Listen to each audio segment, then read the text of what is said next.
Bom dia, segundo ano. Bora lá para mais uma aula. Segundo reinado ainda, a partir da página 21. Onde vai começar a falar sobre a imigração. A partir do momento que foi proibido com a lei Bill Aberdeen, de que não podia fazer o tráfico negreiro, e depois consolida-se isso aqui no Brasil, então começa a ter dificuldade para os cafeicultores a mão de obra escrava. Eles até tentam fazer,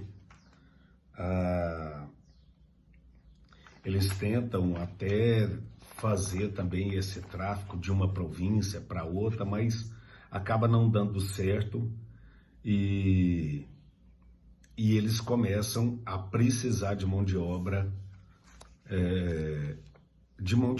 para prosseguir com o café, já que o café estava em plena ascensão, né?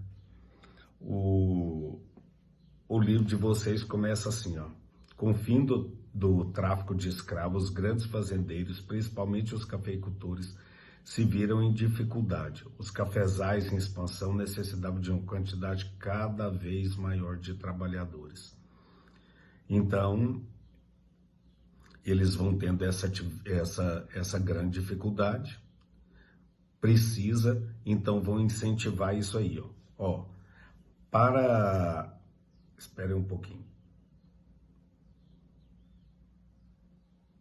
Aqui, ó. Nessa época estava em curso na Europa um processo de concentração fundiária e aumento dos impostos rurais.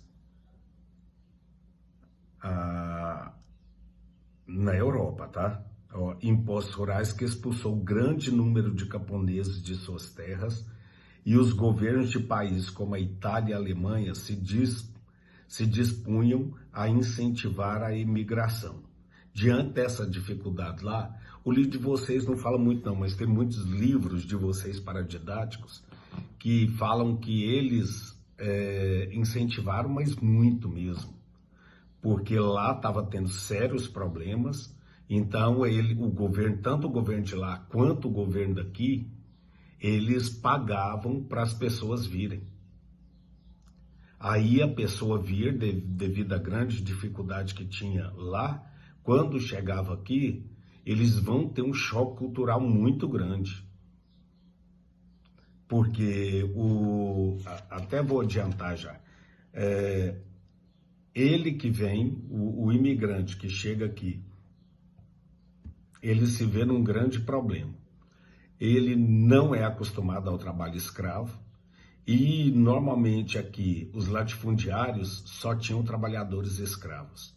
Então eles vão ter esse choque, porque vocês imaginam, eles vão querer, com esse sistema de parceria que eu vou falar agora, eles vão, por mais que seja de parceria, que ele vai trabalhar para ele, vai ter a terra dele também, ali junto com esse latifundiário, vai trabalhar, mas o latifundiário acaba, então, usando da mesma maneira que usava com o escravo.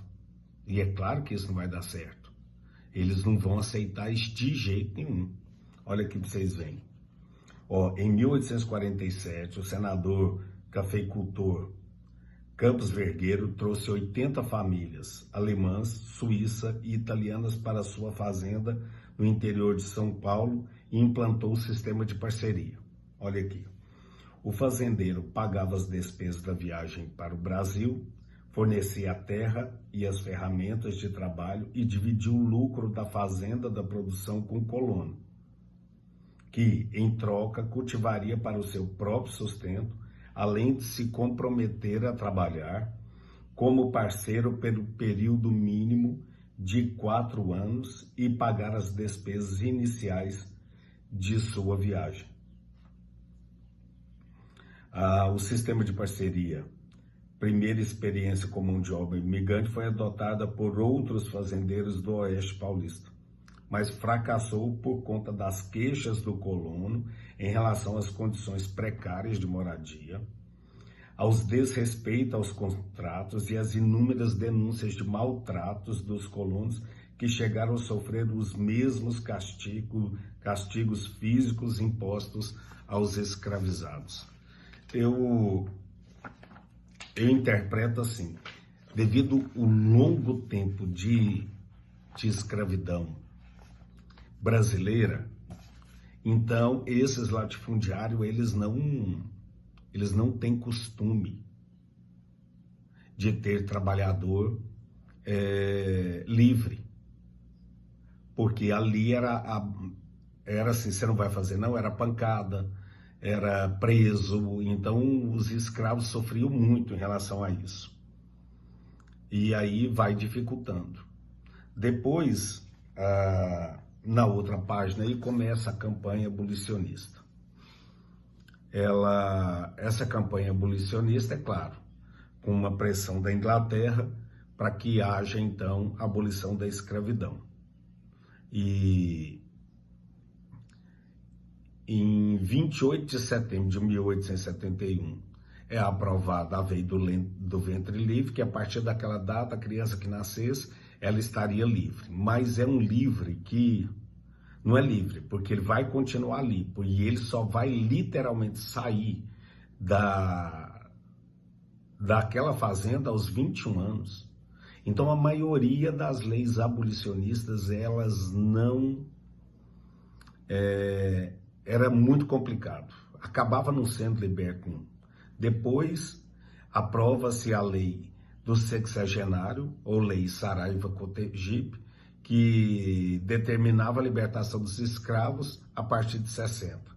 No caso de você, 60 anos, uma grande parte da literatura 60 ou 65 anos, tá? Vai depender do historiador ou do livro que tem.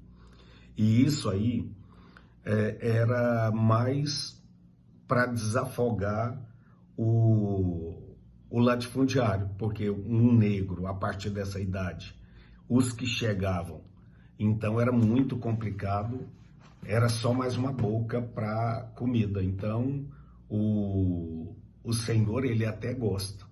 E em contrapartida que isso está acontecendo, é claro que os quilombos, eles vão aparecendo, e a forma de resistência dos escravos eram através de dança, no caso, principalmente jogar capoeira.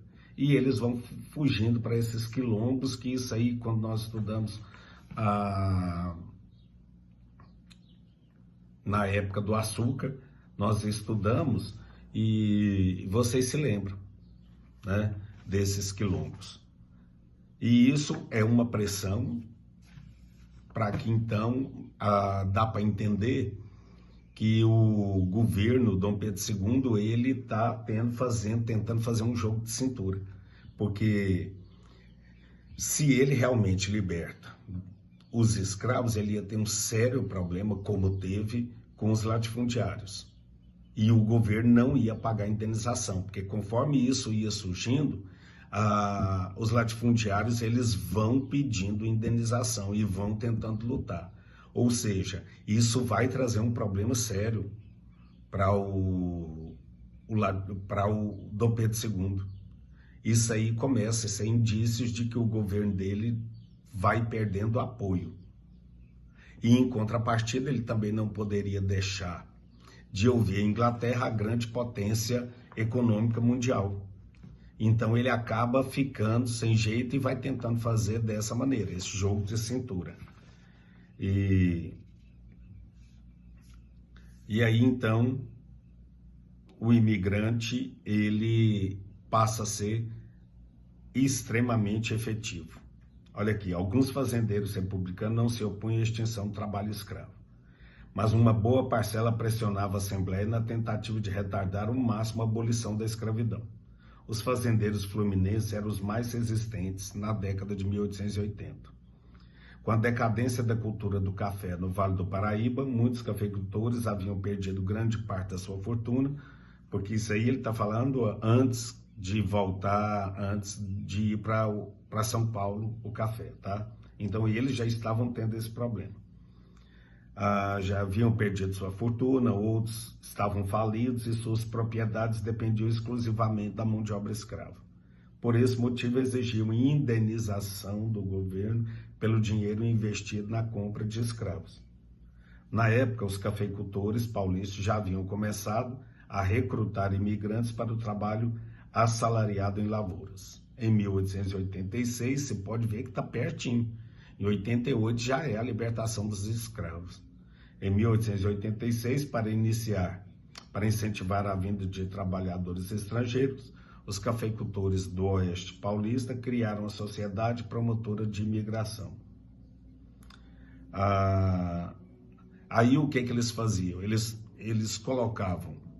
pegavam, assim que o imigrante chegava, já punha no trem, voltava e colocava diretamente em uma hospedaria, para que eles não pudessem ter contato com outras pessoas, para não terem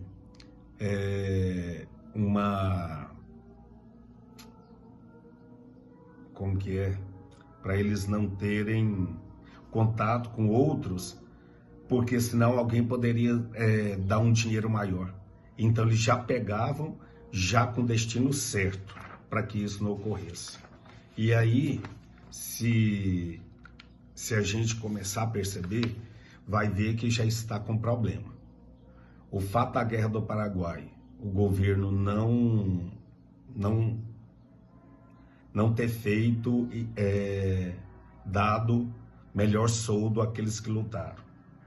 Agora, com esse grande problema que ele arruma com essas leis abolicionistas, e depois que vai ter a lei abolicionista mesmo.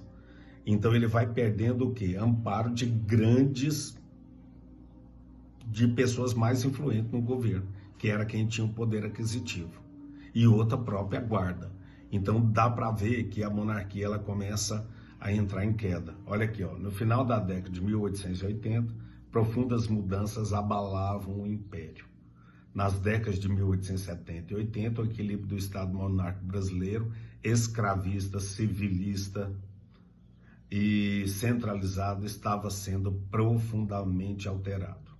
Contribuíam para a crise do império diversos fatores: pressão abolicionista, um exército renovado e fortalecido, porque logo abaixo aqui eu vou ler também para vocês verem por que o exército renovado e fortalecido, tá? E ele já não tinha muito apoio por parte do exército, porque, pelo que eu falei da guerra, uma igreja católica insatisfeita e o próprio envelhecimento de Dom Pedro II. Olha aqui para vocês verem. A partir de meados do século XIX, teve início um processo de profissionalização do Exército. Foram introduzidos novos critérios de recrutamento e promoção, com base no tempo de serviço e na atuação em combate. Os jovens pobres foram atraídos para a instituição militar, na qual viu como uma forma, de crescer socialmente e até economicamente, uma ascensão social. Durante a Guerra do Paraguai, os militares brasileiros travaram contato com os oficiais e soldados de país republicano e sem escravidão. Terminado o conflito, muitos deles se tornavam defensores das ideias republicanas e abolicionistas, convertendo-se também em críticos da política partidária imperial, que consideravam ineficiente e corrupta.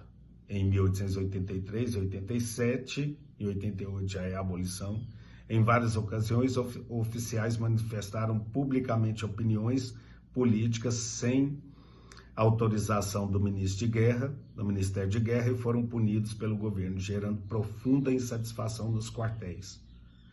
A oposição dos militares aos políticos civis, apelidados de casacas, porque faziam referência a essas capas que eles usavam, que as pessoas ricas usavam. E aí isso contribuiu imensamente para a queda da monarquia. E depois nós vamos entrar aí no último quesito, porque para vocês se lembrarem. Então, o que vai contribuir para a queda, literalmente, da monarquia vai ser implantado a república. A questão religiosa, a questão militar e a questão social escravocrata. Vai depender do autor como eles colocam, tá? Um abraço e até a live.